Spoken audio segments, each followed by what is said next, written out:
March 6, 1944, 28,000 feet over the heart of the Third Reich. The air is not still here. It is a screaming, fractured thing, torn apart by the thunder of 1,000 piston engines. Frozen vapor trails, contrails, crisscross the deep blue sky like the web of some colossal, malevolent spider. Inside the cramped plexiglass nose of a B-17 Flying Fortress, Lieutenant James Miller feels every vibration of his 10-engine Fortress course through his bones. The smell is a familiar cocktail: high-octane exhaust, cordite from the cheek guns, and the sharp metallic tang of fear. Below, through breaks in the cloud cover, his target is visible, a sprawling gray mosaic of industry and terror. Berlin. Fighters, 9 o'clock high. The voice of the tail gunner crackles through the intercom, tight and high-pitched. Miller's head whips around, his eyes scanning the sun-bright sector. Then he sees them. Not the usual scattered attacks, but a swarm. A full groupa of Focke-Wulf FW-190s, their radial engines and squat, deadly frames looking like angry hornets, peeling off in pairs and diving with practiced, lethal intent. This is what intelligence had warned them about. Der große Schlag. The big blow. The Luftwaffe was throwing everything it had left at them. Cannon shells, 20mm and 30mm, begin stitching their way through the bomber stream. A B-17 to Miller's right, Lucky Lady, suddenly blooms a dirty orange flower amidships. The fuselage breaks in two, a clean, horrifying snap, and the pieces, trailing smoke and souls, begin their long, tumbling descent to the fatherland below. There is no time to mourn. The 50 caliber machine guns in the formation open up, a deafening, clattering chorus, filling the air with glowing tracers that float lazily upward before racing past at impossible speeds. Miller knows the drill. The initial, terrifying gauntlet. The German pilots, veterans like Oberleutnant Erich Hartmann of JG-52, would wait for this moment. They knew the American fighters, the rugged P-47 Thunderbolts and nimble P-38 Lightnings, had long since turned back, their fuel gauges dipping dangerously low. This deep into Germany, the bombers were alone. The Focke-Wulfs and Messerschmitts could attack at will, making pass after pass, unmolested by enemy fighters. It was a turkey shoot. The Reich, for years, had been an unbreachable fortress for Allied fighters. A FW-190 fills Miller's windscreen, its wings sparkling with cannon fire. He feels his own fortress shudder as rounds slam into the starboard wing. He braces, waiting for the killing blow. But it doesn't come. The German pilot, Hauptmann Franz Weber, banks away sharply, but not to set up another attack. He is looking past the bombers, his head on a swivel, his aircraft behaving not with predatory focus, but with sudden, confused agitation. Miller follows his gaze. High above, slicing down through the contrail layer with impossible grace, are new shapes. Sleek, shimmering silhouettes against the sun. They are not the bulky frames of P-47s or the twin-tailed profile of P-38s. These are different. They are long, lean, and radiates a deadly elegance. And they are diving fast. A voice, calm and laced with a Texas drawl, cuts through the common frequency. Bandits, 12 o'clock high, tally-ho. For the first time over Berlin, the Luftwaffe was not hunting. It was being hunted. The new fighters didn't just attack. They unleashed a storm. They blew through the formations of scattered FW-190s with a speed that seemed unnatural. Hauptmann Weber shoved his throttle forward, the BMW 801 engine of his Werger responding with a roar. But it was no use. The sleek new American fighter, painted in a dappled gray and green, closed the distance with terrifying ease. It was as if it were sliding on ice while he was wading through mud. For a split second, Weber saw it clearly. The long, elegant nose, the unmistakable bubble canopy offering 360 degrees of visibility, and the four, wing-mounted, 50 caliber machine guns that now sparkled with fire. The American pilot, Captain Jack Weaver of the 357th Fighter Group, felt the beautiful, harmonious vibration of his Rolls-Royce Merlin engine through the control stick. This was the P-51 Mustang, and this was its moment. He had nursed his fuel, the lifeblood of this mission, following the bomber stream from England, across the Channel, over France and Belgium, and now, deep into Germany. The key had been the pair of jettisonable 75-gallon drop tanks he'd carried under his wings. For hours, he had flown on the fuel in those tanks, preserving the internal supply for combat. 10 minutes ago, with the flak over Berlin beginning to speckle the sky, he had hit the release switch. The tanks fell away, and the Mustang, suddenly 300 pounds lighter, felt like it had been unleashed from shackles. Weaver lined up on the FW-190, the K-14 gyroscopic gun sight, another piece of wizardry, projecting a glowing Piper onto his windshield. He didn't need to lead the target excessively. The Mustang's speed did the work for him. A short, 2-second burst from his guns. Tracers converged ahead of the Focke-Wulf, walking back and stitching a line of holes across its wing root and fuselage. Weber's aircraft shuddered violently. A warning light for engine oil pressure flashed a frantic red. He had no choice. "Aberchen, break off," he yelled into his radio, a futile order in the chaotic melee, as he pushed his stick forward and to the right, diving away from the fight, smoke beginning to pour from his crippled machine. The Luftwaffe pilots were stunned. This wasn't supposed to happen. Their intelligence reports, their own arrogant assumptions, had told them no single-engine enemy fighter could reach this far. These couldn't be Spitfires. Their range was laughably short. They had to be some new, secret long-range twin-engine fighter, a Zweimaut. But as the dogfight swirled down to 20,000 feet, they saw the truth. A single engine, a single pilot. The P-51 was a ghost they hadn't believed in, now made terrifyingly real. On the bomber frequency, the relief was palpable. "You beautiful little angels," a gunner shouted. Lieutenant Miller, still gripping his seat in his damaged B-17, watched as a Mustang, its pilot visible in the bubble canopy, gave a casual wing rock as it passed by his formation, a silent, confident greeting. The balance of power in the air war over Europe had just irrevocably shifted. The Mustangs, these little friends with the range of a bomber, were here to stay. Hauptmann Franz Weber's Focke-Wulf 190 hit the patchy snow of a German farmer's field with a jarring, tearing crash. The landing gear, never lowered, sheared off instantly, and the aircraft slid on its belly, plowing a deep, ugly furrow through the frozen earth before lurching to a stop against a low stone wall. For a moment, there was only silence, broken by the ping of contracting metal and the hiss of escaping steam.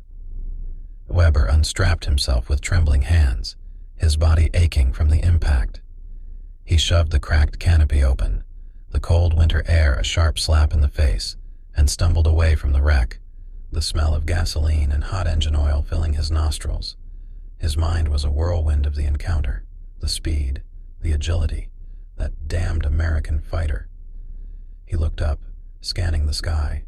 The contrails were fading, the battle moving west, leaving behind the silence and the scars. His gaze then fell on another plume of smoke, darker and thicker, rising from a copse of trees a half-mile away. Another casualty.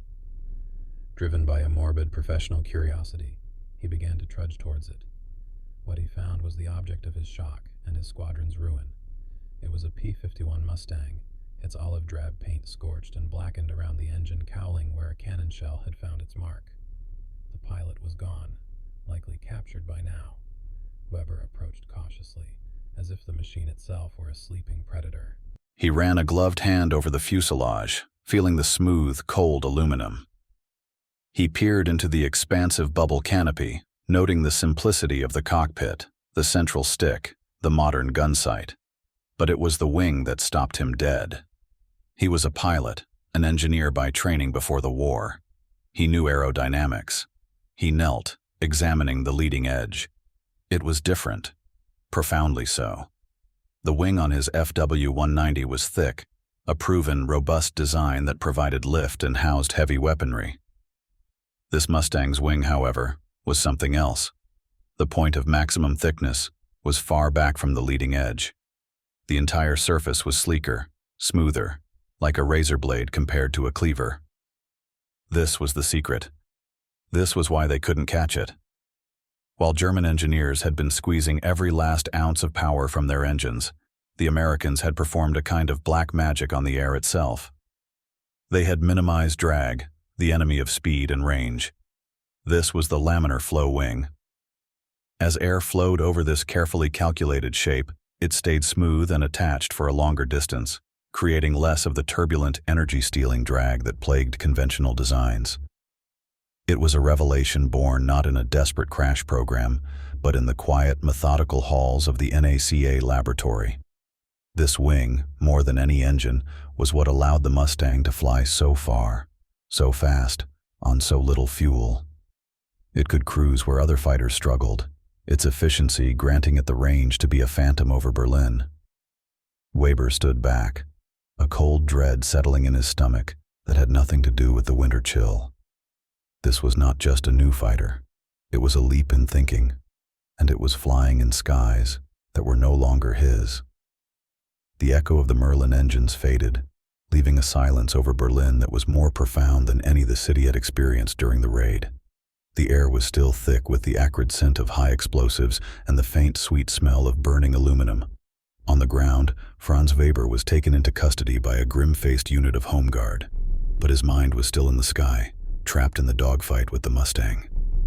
His report, delivered later that day to a skeptical intelligence officer at a Luftwaffe headquarters outside the city, was met with dismissive irritation.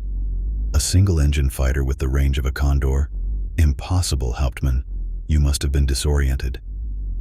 But within days, the reports became a flood.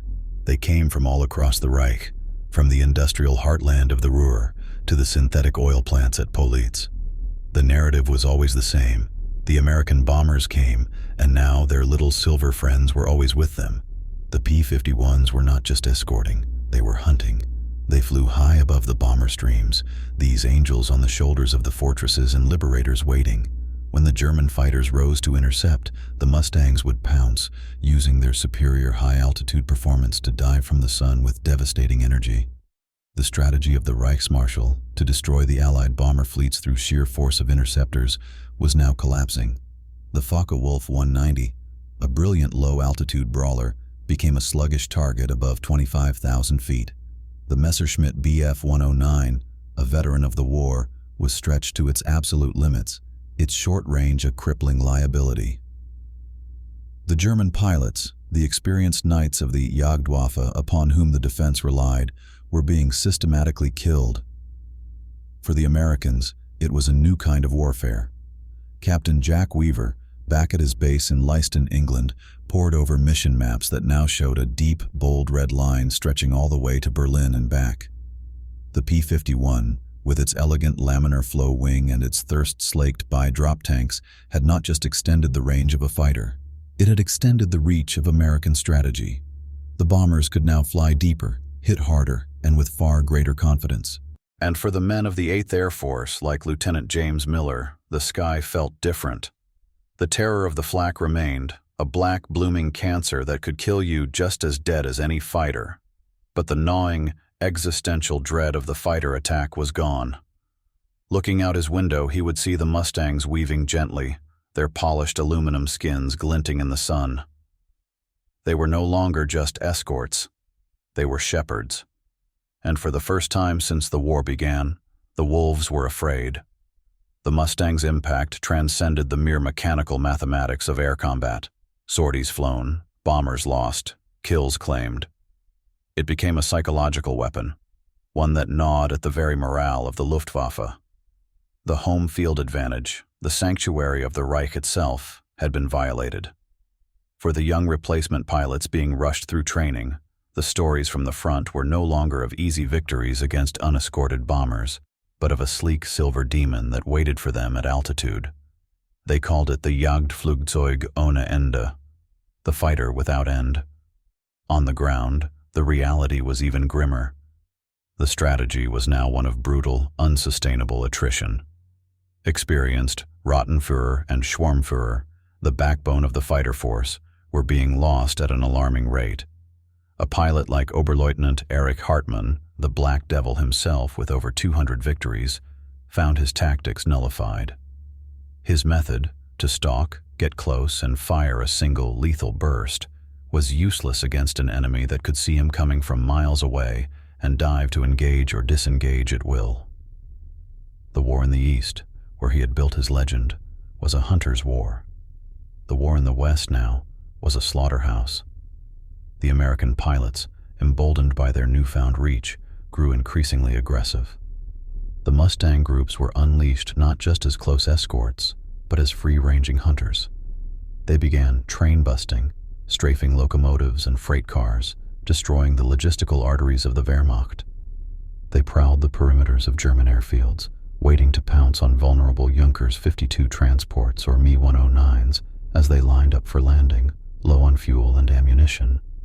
The sky, from the English Channel to the Oder River, was no longer German airspace. It was a shooting gallery, and the P-51 held the only ticket.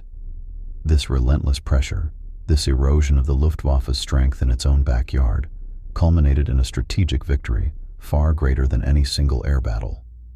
The Mustang's long reach allowed the Allies to execute the Big Week raids in February 1944, a coordinated hammer blow against the German aircraft industry itself. Factories that built the FW-190s and Bf-109s were pulverized.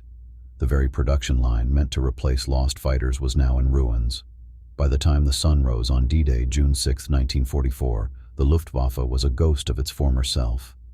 Where were the thousands of fighters promised to repel the invasion? They were largely grounded, their fuel reserves crippled by Mustang-escorted raids on oil refineries, their pilots dead or exhausted.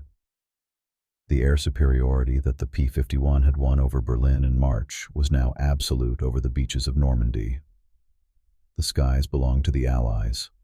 The Mustang, born from a British specification and an American design, powered by a British engine, and perfected with a revolutionary American wing, had done more than just stun a few German pilots.